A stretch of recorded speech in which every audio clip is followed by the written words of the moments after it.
What's going on with it, guys? Happy Victory Monday. I know the Jaguars technically did not win yesterday's game against the Browns, but it's the best I've felt on a Monday since the Jaguars won their first game against the Colts. And I don't know which one I feel better about. I know that game was pretty awesome, but this one might have been even sweeter because we got rid of somebody that the Jaguars really desperately needed to get rid of if the Jaguars wanted to, in my opinion, have success moving forward and get out a guy that really just brought a losing culture to us. All double-digit losing seasons except for one, and it kind of gives us a fresh start. You know, the new GM's going to come in and hire his own guy, and like right now, this is one of the most important. Really, this is probably the most important hire Shad Khan can do, because Shad Khan essentially he hires a GM, and then from there, the GM evaluates everything on the team.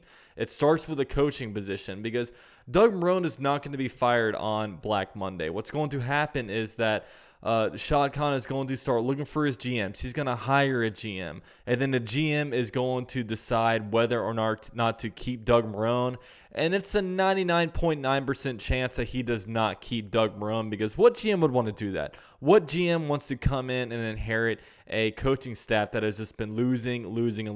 They want their new shiny toys. They want to bring in their guys. They want to make their hires, because ultimately you never know how many GM shots you get a chance at, and they want to make sure that they nail it, and the guys that they draft are going to be coached properly. So it's a very important hire right now for the Jaguars. Now, when it comes to GM candidates, there's three different ways you can really go with this when it comes to the type of candidates you can hire, or the type of GMs you can hire. You can go with a pretty popular route that's been going on lately, and that's kind of going with the TV personality or like current analyst out there that's working for their various networks.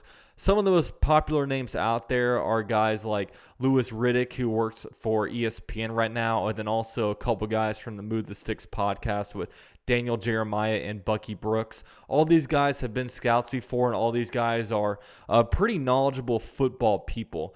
And there's another route you can go. You can go a second way, and that is kind of hiring guys that are kind of hiding in front offices, different areas. You know, some of these guys might include like director of player personnel and also like assistant general managers. Some different positions could be like Pittsburgh's vice president of football operations, Kevin Colbert, KC's director of football operations, and that is Mike Borgenzi, and also Colts assistant general manager Ed Dodd. So there's, just a few different names out there. It's not really names that a lot of people have really heard about, because it's not like we see them on the sidelines on Sundays. These guys are all just kind of hiding, hiding in front offices. They don't really see the media very much. So these are just names that, we have to kind of take words from other people and kind of look at the success of the team.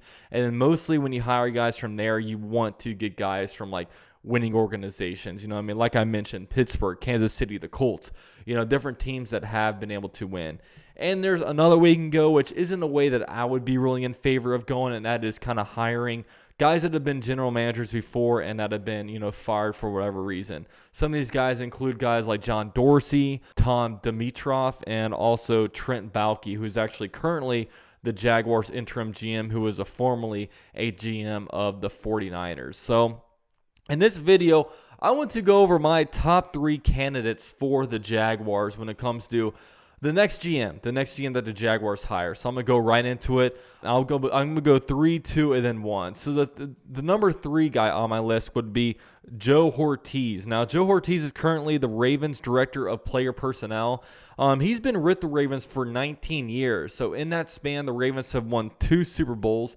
One in like the Ray Lewis days in I think 2002, and another in like 2013 when Joe Flacco led the team. So he's won a couple of Super Bowls with completely different squads, but most importantly, this guy's been around a winning organization. The Ravens, very, very little do they really have teams that are just bad, and they don't really have periods of bad football. They're generally a team that has a winning record. They're generally a team that goes to the playoffs, and they're a team that has a winning culture over there, with a lot of well-respected guys over there. So, I mean, you look at it, he's also a young guy. He's only 45 years old, so he's still relatively young. And he's been able to kind of sit under the tutelage of Eric DeCosta and Ozzie Newsome. And, they've drafted some pretty badass teams over there. Obviously, 2 Super Bowls. Obviously, they're in the playoffs very, very often. And, one thing when the Jaguars hired Dave Caldwell came from the Atlanta Falcons. Atlanta Falcons have had some good teams, but I definitely wouldn't say that is necessarily a team with like a winning culture over there. And to be quite frank, Dave Caldwell has never built a winning a winning culture over here for the Jaguars. You know what I mean? Joe Ortiz comes from a place with a winning culture, and this could be a pretty good hire for the Jaguars if they decide to go that route. Now, the number 2 guy on my list would be Bucky Brooks. I know, guys, I know. I've been kind of hyping up Bucky Brooks this whole entire time, and you guys are probably wondering, why is he not number 1 on your list? Well, there's a guy that I probably would prefer a little bit more of a Bucky Brooks. Now, Bucky Brooks, this is definitely kind of a pipe dream. I think any TV analyst is a pipe dream. I mean, the NFL is a copycat league, and then we all kind of saw Mike Mayock, a former NFL Network guy, leave the TV and go over to the Raiders and has had success over there. Same with John Lynch. John Lynch was doing TV, and then he moved over to the 49ers general manager spot. And both teams, John Lynch is just coming off of a Super Bowl, so generally, when you see teams do good stuff like that, you want to do something similar, and maybe the Jaguars do that here with Bucky Brooks. Now, Bucky Brooks, he's been all over the NFL when it comes to being a former player. He's also been a former scout for a few different teams, and now he's also been in the NFL media since 2009. He's got a very well-respected podcast, like I said, Move the Sticks, and they just talk about everything from the NFL, and they do really good like draft analysis and stuff like that. It's a very good podcast, and Bucky Brooks hits very close to home. Not only is he a former Jaguar player, but he is also currently on the Jaguars media network. He goes on Jaguars.com, Jaguars YouTube a couple times a week, talks with guys like John Oehser. He does post game also with the Jaguars, so he, of any media analyst when it comes to a national guy, knows the Jaguars pretty well and knows the current situation. And, he's very insightful, but the hard thing is just getting away from the booth, because really that booth job is a nice job, man. I mean, you really have very little pressure. It's a very kind of cozy job almost, because you kind of sit there and just grind, and you can have different takes. You can say, this is my number 1 quarterback, and they go out there and they don't do well, and then people forget that they had him as a top prospect. But if the general manager does it, that lives with them, and it kind of ruins them. So, but Bucky Brooks, man, I think he's a good option. Maybe he wants to really come out of the booth, but I think that'd be a really cool hire if the Jaguars were able to get Bucky Brooks. So, he's kind of my number 2 option. Now, my number 1 option, the guy that I think would be a complete home run for the Jaguars, is Director of Player Personnel for the Kansas City Chiefs, Mike Borgonzi. Now, this guy is with the Chiefs, obviously, and Chiefs are just a complete staple of success. And this Chiefs squad has been built the exact way that I want to build an NFL team. First of all, they drafted Patrick Mahomes. Obviously, that's very hard to do, man. They drafted Patrick Mahomes, and they did it in a very unconventional way. I mean, they were able to draft him at number 10 after moving up in the draft to kind of get him. It's a different situation with the Jaguars, where we're sitting at number 2, and maybe if Trevor Lawrence and Justin Fields are surefire guys, then that's a pretty easy way to get a quarterback. Just sit there at number 2 and grab him. But he'll be able to evaluate that, and obviously the Chiefs got Patrick Mahomes, and they built the trenches up really well. They built up a good offensive line. They built up a good defensive line. And then they kind of supplemented the rest of their team through draft picks and through just cheap free agency signings, kind of. They were able to draft guys. He was a part of the team that drafted Kelsey. He was part of the team that drafted Clyde Edwards-Helaire. He's been around when it comes to, signing D Ford, not D Ford, but D Ford. But he's been around this organization when they do that, and Also, most importantly, man, one of the Jaguars, like a top head coaching candidate, is Eric Bieniemy, the Kansas City offensive coordinator. That would be very close to home for him to come over there, and then all of a sudden it gives the Jaguars an upper hand on really getting the hottest coaching candidate out there.